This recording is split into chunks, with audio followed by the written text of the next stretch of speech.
तो अगर तुम्हें लगता है कि रियलिस्टिक ड्राइंग का मतलब सिर्फ महंगी पेंसिल्स और स्लो मोशन ड्राइंग्स होता है, तो फिर तुम गलत जगह से स्टार्ट कर रहे हो। हेलो, मेरा नाम है समीर और मैं एक फ्रीलांस आर्टिस्ट हूँ। और ये सीरीज मैं उन लोगों के लिए बना रहा हूँ जो कि जीरो से एक रियलिस्टिक पेंसिल पोर्ट्रेट बनाना सीखना चाहते हैं। तो अगर आपको सीखना है तो इस जर्नी में जुड़े रहिए।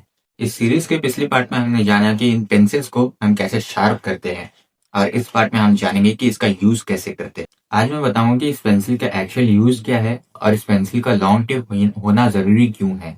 और साथ ही साथ कुछ ऐसे एक्सरसाइजेस मैं बताऊंगा जो कि आर्टिस्ट लोग करते तो हैं लेकिन बताते नहीं हैं। ज्यादातर लोग पेंसिल को कुछ इस तरह से पकड़कर यूज करते हैं जैसे कि कोई एमसीक्यू सॉल्व कर रहे हो, लेकिन ये तकनीक बिल्कुल ही गलत हो जाता है। अगर तुम कोई भी स्केच कर रहे हो या फिर फ्लो में काम करना चाहते हो, तो तुम्हें कुछ इस तरह से पेंसिल को पकड़ना चाहिए। इसे कहते हैं ओवर हैंड ग्रिप। और जो इस तरह से हम पकड़ते हैं उसे कहते हैं ट्राइपॉड ग्रिप। ये डिटेल्स के लिए अच्छा है लेकिन फ्लो के नहीं। फ्लो के लिए हमें इस तरह से काम करना चाहिए, इस तरह से पकड़ करके हमें पूरे हाथ का यूज करना है। सिर्फ हमें उंगलियों को नहीं चलाना होता है, पूरे हाथ को अगर हम मूव करते हैं तो हमारा फ्लो बहुत अच्छे से आता है। अगर हर 2 मिनट में तुम्हारी पेंसिल टूट जाती है तो फिर प्रॉब्लम तुम्हारा पेंसिल में नहीं है, प्रॉब्लम है तुम्हारी लाइन की कंट्रोल में, पेंसिल का कंट्रोल में। जो टूल्स है उसको कंट्रोल करना सीखना आना चाहिए। और उसके लिए तुम ये कर्व्स लाइन सीखोगे, मतलब इसका कर्व लाइन को प्रैक्टिस करोगे। और पहले जो मैं कर रहा था वो है एस कर्व। हम लोगों को फ्लो में एस कर्व लाइंस बनाना है। और अब जो मैं कर रहा हूँ वो है सी कर्व लाइंस। इनको सी की तरह बनाना होता है। इससे तुम्हारा सर्कल, ओवल, ये सारा लाइंस जो है, जो शेप्स से तुम बनाओगे, जो भी ड्राइंग तुम बनाओगे फ्लो में बनेगा। जितने भी एक्सरसाइजेस मैं बता रहा हूँ इसे तुम्हें फिंगर्स की मदद से नहीं बनाना है, इसे तुम्हारे अपने पूरे हाथ का यूज़ करके बनाना है। पूरा हाथ मूव करना है, तब जाके तुम्हारा जो मूवमेंट है हाथ का वो खुलेगा और इससे तुम्हारा ड्राइंग इम्प्रूव हो पाएगा। जैसे आज मैं सर्कल को बना के दिखा रहा हूँ एक बड़ा साइज़ का पेपर पे। जब भी प्रैक्टिस करो बड़ा साइज़ का पेपर लेना, उसको इस तरह से वर्टिकल सेटअप पे रखना। अगर कोई ईज़न नहीं है तो फिर दीवार पे लगाओ पेपर को और उस पे यूज़ करो। और इस सर्कल वाले एक्सरसाइज में तुमको पहले क्लॉकवाइज सर्कल बनाना है, फिर एंटी क्लॉकवाइज सर्कल बनाना है। इससे तुम्हारा हैंड मूवमेंट फ्री होगा थोड़ा सा। अगली एक्सरसाइज है लाइंस के लिए। ये तुम्हारा स्ट्रेट लाइन, लाइन का फ्लो, ये सब कुछ खोलेगा। इसमें तुम्हें एक डायरेक्शन से लाइंस खींचना है, नहीं, इसमें सिर्फ एक डायरेक्शन से नहीं बल्कि पेपर के हर एक डायरेक्शन से लाइन खींचना है।